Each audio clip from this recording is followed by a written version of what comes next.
We recently spoke with a woman courted by someone online who contacted her through a gaming site. They talked for over a year when the person eventually convinced her to invest all of her savings in a fake opportunity.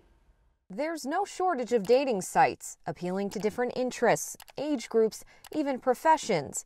Words with Friends, not one of them, and yet that's how Torchy Massie met a man who wanted to marry her. This gentleman asked me if I would play with him. You communicate on it. He said his name was Michael. He was also widowed. And after a year of messaging and talking on the phone, he brought up an investment opportunity. All I had was $35,000, and they were going to invest it in Bitcoin. When my husband was alive, he was interested in doing that. And I'm thinking, well, when I die, I want to leave my kids some money, and this is a good way to do it. She started getting statements showing her investment had grown to a small fortune. They told me I had to come up with $17,000, I think, to get the money out of there. And to come up with that, I didn't have the money. And then I talked to my friend Carole, who we were playing Words with Friends, and she said, Torchy, that's not how an investment works. Her friend quickly realized she'd been scammed.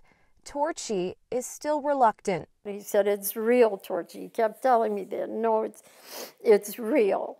Yes, it's one of the most challenging parts of my job. Special Agent Sarah Lewis with the FBI Baltimore Field Office sees this often. It's very challenging to penetrate that wall, and typically it's a very long process. She tries to break through the barrier by showing victims the recipe romance scammers follow.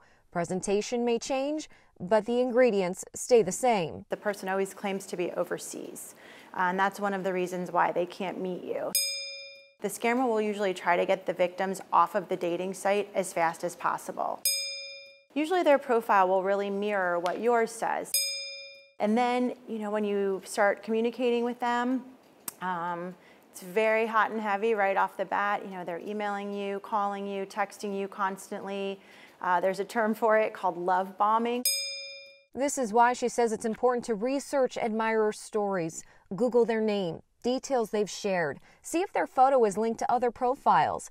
Talk to friends and family about the new person in your life. If somebody has excuses why they can't meet you face to face, stop talking to that person. I wouldn't even say be hesitant. I would just say move on to someone else. And it's important to recognize these signs early. In addition to Torchy's $35,000 investment, she also paid for medical treatments after Michael claimed his son had been in a terrible car accident. I'm a Christian, and I believe in helping people when they need help. And I didn't think after 3 or 4 years that this man was deceiving me. I believed everything he told me. Special Agent Lewis said when victims run out of money, scammers sometimes trick them into becoming money mules, opening bank accounts, depositing money, and forwarding it elsewhere. This is a criminal offense, and the person goes from being a victim to being involved in the scheme. She just wants everyone to remember, never send money to someone you've never met. No gift cards, crypto, or wire transfers.